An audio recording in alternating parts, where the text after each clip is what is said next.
Haya basa tutandikiddeko ew'omukulu ono gwe bayita trouble tabu obuzibu yabugize omukulu gwe bayita Gravity omutuju. Gravity omutuju mu weekend yabadde ayina ekivulu side z'eyiganga. Ekivulu kyabadde kya radio bagiyita Busoga 1. Ekivulu kino kyasobodde okuba ate nga bategese abayimbi kwabaddeko Fred Sebata, Gravity omutuju ne Martha Mukisa. Ekivulu kino babadde bakiyita takula, bakiyita takula obwongo bwe kyabadde era nga ku bayimbi abaze Gravity yabadde asembayo okuba ate nga ayimba. Mu kuyimba kwe yasobodde okuba ate nga afuna obutakkaanya ne DJ we official DJ yamukubye microphone bubi nnyo. Obuzibu buva ku ki? Gravity aba ayimba oluyimba luli ku vibe ennaku zino lwe bayita okwepiica. Kati ndowooza badijje bakozesa amayinja gano, kati ejjinja lyafunyemu obuzibu ne ligaana okukwata ku piiki gy'ayimbiramu wali. Awo Gravity vibe n'ebanga ekkiridde kwe kugenda wali mu maaso g'abantu nga balaba n'akuba DJ we. Tebyabadde birungi wadde n'akamu, wadde Gravity oyinza okugamba Gravity byabadde akola mu mbeera zonna naye tebyabadde birungi wadde n'akamu. DJ we yamuyisizza bubi n'asobola okuba nti yatwandiddwa okujjanjabwa. Embeera teyabadde nnyangu wadde n'akamu kubanga yamukubye microphone. Omuntu okuba microphone nga obadde teweetegese byabadde side z'eyiganga. Mu mbeera eyo tunoonyezaako omukulu Gravity atubuulira ensonga zatambudde zitya. Omukulu Gravity abyeganye bannange Gravity kati kansooke nkuwa embeera yamugambye mu kuyomba eddoboozi lyabadde wa naye ng'amugamba bulijjo nnyimba bwe ntyo olabye obuzibu obutakuba live. DJ yalufiiriddemu naye omukulu Gravity wano yabadde ayomba. Omukulu akuba kwepiica ate ebigambo tebikwatagana. Wulira.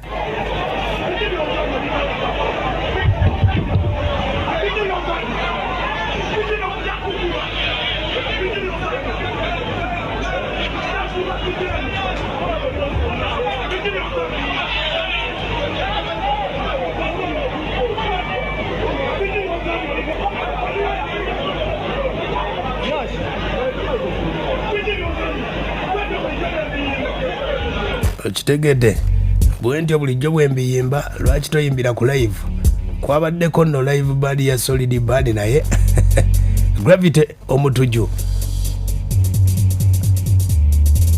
okuvaako side z'eyiganga eyabaddeko omu ku mukozi ku radio Busoga 1 angambye embeera yabadde bweti. Gravity yabadde ku stage nga naye kirabika DJ we byabadde amukubira yabadde tabitegeera bulungi.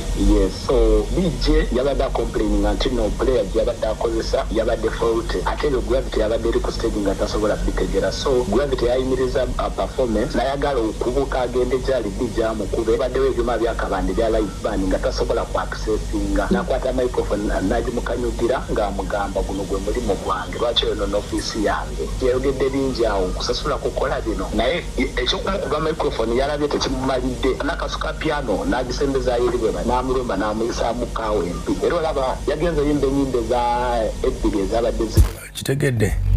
Gravity yayisizaamu DJ we eggaali. Embeera yabadde bweti. Gravity nti alina gwe yasoose n'okulwana naye nga tannagera ku stage. Gravity mu kujja ku stage waliwo omwana w'eganga gwe yasoose okukuba kati nga n'obuvubuka bw'eganga obuyini nabwo bumulinze bwagala muyisaamu mpi. Badde na security emala era babawunsaazi be bahayaliza okukola awo be bamuyamba okuvaawo abaana ne batandika omukasukira obucupa. Yamaze n'ayimba ennyimba ebbiri ezabadde zibulayo ne bamuwa security emala teyafunye. Aya basi okitegedde Gravity ensonga bwe zatambudde eyiganga olunaku lwajja embeera nga bwe yatambudde. Ngezezzaako okunoonya ku Gravity nga bw'omanyi nti yetekera konsati bagiyita okwepiica nga bbiri. Omukulu ono aŋŋambye nti bamuwayiriza buwayiriza naye ng'akatambi kalabika nga ne vidiyo agigira naye ye Gravity wulya byagamba.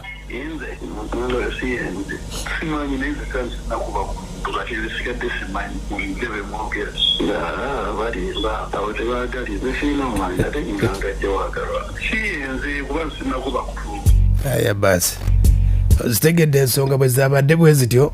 Omukulu Gravity omutuju bwe tuba tujjukidde omukulu gwe bayita Palaso yafuna obutakkaanya ne Alien Skinning ng'agenda mu kivulu. Embeera teyatambula bulungi. Akadde kano Gravity omutuju nga 2 September alina ekivulu kye kibayita okwepiica.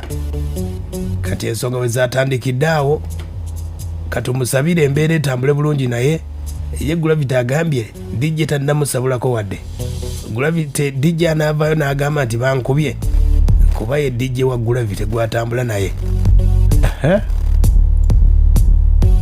Aha.